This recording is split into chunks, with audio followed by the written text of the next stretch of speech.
인공지능 소프트웨어의 진보가 딥페이크라고 불리는 가짜 디지털 이미지와 동영상의 확산으로 이어졌습니다.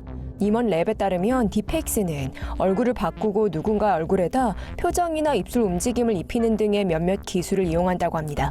MIT 테크놀로지 리뷰에 따르면 딥페이크 뒤에 숨어있는 이러한 기술들은 생성적 대립상 네트워크, 즉 간스라고 불립니다. 월스트리트 저널과 같은 매체들이 현재 구글 이미지 그리고 티나와 같은 반전 검색 엔진을 이용한 오래된 버전의 영상을 찾아냄으로써 딥페이크를 탐지하도록 저널리스트들을 훈련시키고 있습니다. 리포터들도 또한 비디오 편집 프로그램으로 왜곡된 부분을 찾기 위한 프레임 단위로 클립 영상을 확인할 수 있습니다. MIT 테크놀로지 리뷰에 따르면 전문가들은 이것이 단지 간스의 시작일 뿐이라고 말합니다. 미래에는 알고리즘이 더욱 정교해지고 가짜를 규명해내는 것이 더욱 힘들어질 것이라고 말합니다. 앞으로는 호흡으로 암을 진단하는 날이 오게 될지도 모르겠습니다. 영국 캠브리지 암연구센터는 특정 암과 연관이 있는 분자를 규명하는 것이 목적인 호흡으로 암을 감지하는 장치의 2년간의 임상실험을 시작했습니다. 언론 발표에 따르면 암 환자와 건강한 참가자들을 포함한 1,500명의 참가자들을 대상으로 실험을 했다고 합니다. 이 기술은 breath biopsy라고 불리며 올스톤 메디컬이라는 비침습적인 암 탐지 기술을 개발하는 회사에 의해 만들어졌습니다. 이러한 실험에 이용되는 이 장치는 리시바 호흡 샘플러라고 불리는데요. 이 장치는 호흡에 나타나는 휘발성 유기화합물이라고 불리는 분자를 분석합니다. 세포들은 보통 대사 과정의 일환으로 휘발성 유기화합물을 생산합니다. 이번 실험에 참여한 연구원들은 암세포의 출현으로 휘발성 유기화합물의 패턴으로 탐지 가능한 변화가 야기된다고 전했습니다. 참가자들은 10분 동안 이 장치에 대고 봅니다.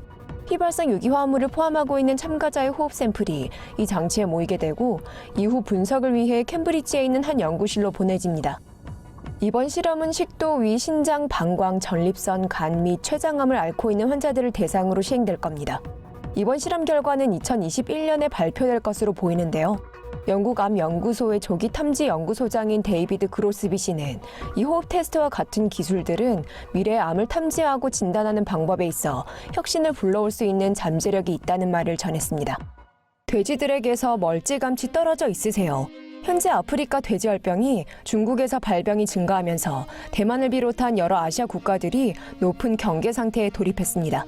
로이터 통신에 따르면 돼지해에 중국 내 돼지고기 공급을 보장하기 위해 이번 질병이 발생한 가운데에서도 중국이 계속해서 규제를 완화하고 있다고 합니다. 아프리카 돼지열병은 DNA 바이러스인 아스파 바이러스과에 의해 야기된다고 세계동물보건기구가 전했습니다. 증상에는 고열, 귀 복부 및 다리의 발진, 그리고 설사가 있습니다. 심각한 경우 6일에서 13일 내로 사망할 수 있습니다. 이 질병은 직접적으로 감염된 돼지에 접촉할 경우 퍼져나가게 됩니다. 돼지가 오염된 음식 쓰레기를 소비했을 경우 간접적인 접촉을 통해 퍼져나갈 수도 있습니다. 이미 중국은 지난 8월 이후 아프리카 돼지열병 사례 90건 이상을 보고했습니다. 더 가디언지에 따르면 이 치명적인 바이러스는 가공된 돼지고기 속에서 몇 달간 생존할 수 있다고 합니다. 냉동된 경우에는 수년 동안도 생존할 수 있다고 합니다. 예전에 중국은 발병 지역에서 돼지를 옮기는 것을 금지했는데요. 그러나 미 발병 지역에서는 돼지를 중국의 다른 곳으로 자유롭게 수송할 수 있도록 계속 허용했습니다. 삼성이 가장 최신판인 갤럭시 S10이 몇 달 이내로 출시될 준비가 되면서 지난 11월 새 사진이 유출되었다고 하는데요. 이 사진에서 펀치홀, 심지어는 배럴이 보다 작아진 것을 볼 수 있습니다. 이번 사진을 유출했지만 신뢰할 수 있는 에반 블라스 씨가 지난 11월 29일 비욘드 1이라는 캡션과 함께 이 사진을 올렸습니다. 비욘드 1 그리고 비욘드 2는 올해 출시될 갤럭시 S10 그리고 갤럭시 S10 플러스 모델의 이름으로 예상됩니다. 세 번째 비욘드 제로의 모델은 저렴이 버전으로 나올 것으로 보입니다.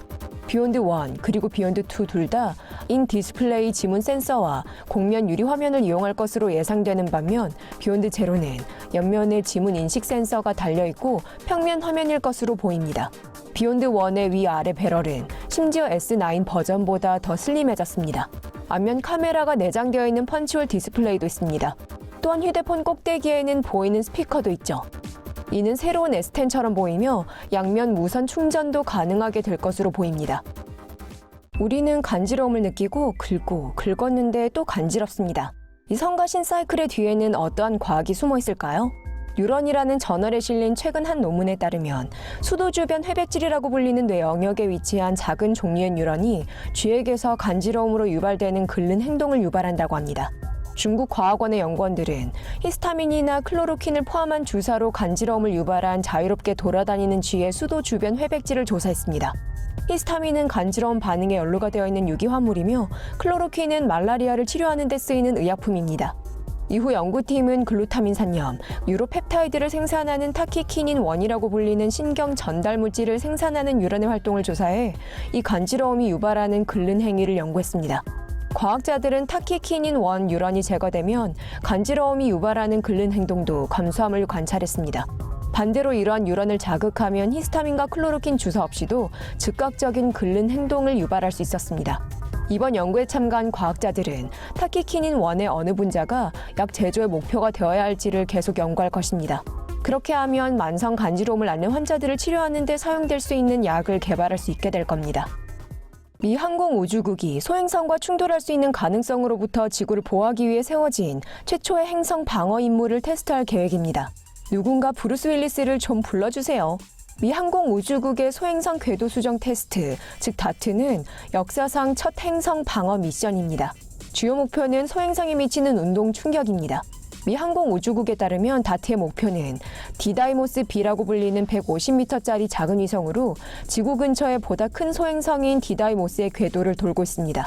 이 소행성은 지구에서 대략 1100만 킬로미터 떨어진 지점에 위치합니다.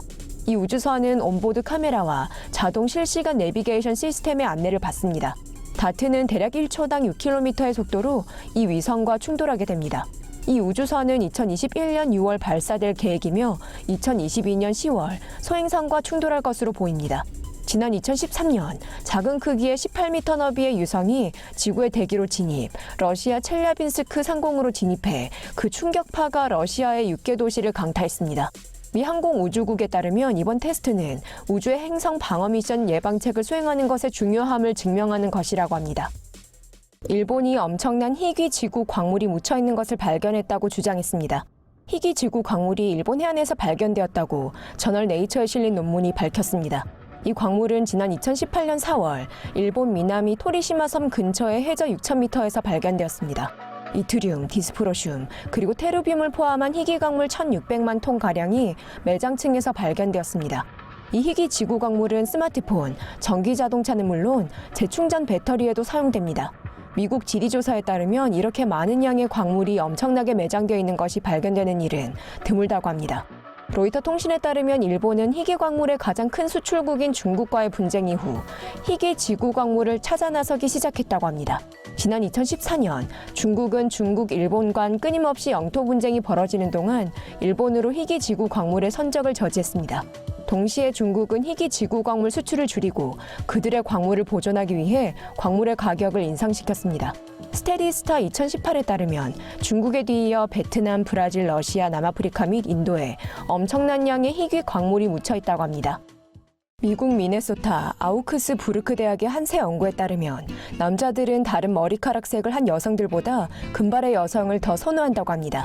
이는 남성 참가자들이 금발의 여성이 어두운 색의 머리카락을 한 여성에 비해 상당히 더욱 어려 보이고 더 건강한 것으로 보기 때문인 듯합니다. 총 110명의 참가자들에게 여러 가지 머리카락색을 한 여성들의 사진을 보여주고 이들의 등급을 매기도록 요청했습니다. 여성들의 추정 연령, 건강, 매력 정도, 연애 가능성, 부모로서의 잠재력 등의 기반을 두고 등급을 매겼습니다. 사회심리학 저널에 실린 이번 논문에 따르면 남성들이 금발의 여성들을 더욱 매력적이며 연애를 하고 싶은 대상으로 느끼는 것이라고 합니다. 그러나 금발은 또한 더욱 문란한 것으로 간주되기도 합니다. 흥미로운 점은 남성 참가자들이 아내감 카테고리에는 보다 어두운 머리색의 여성을 선택한다는 것인데요. 연구원들은 또한 여성의 머리카락 길이에 대해 질문했습니다. 그 결과에 따르면 남성들은 중간 길이의 머리카락을 선호하는 경향이 있다고 합니다. 그러나 이 연구가 모든 남성들을 반영하는 것일까요? 글쎄요. 이번 연구는 단지 110명의 남성들만을 대상으로 삼았습니다. 그러니 꼭 그런 건 아닐 겁니다. 여러분들은 어떻게 생각하세요? 여러분들은 자신이 금발에 비해 더욱 매력적이라고 생각하시나요? 여러분들의 의견을 댓글로 남겨주세요.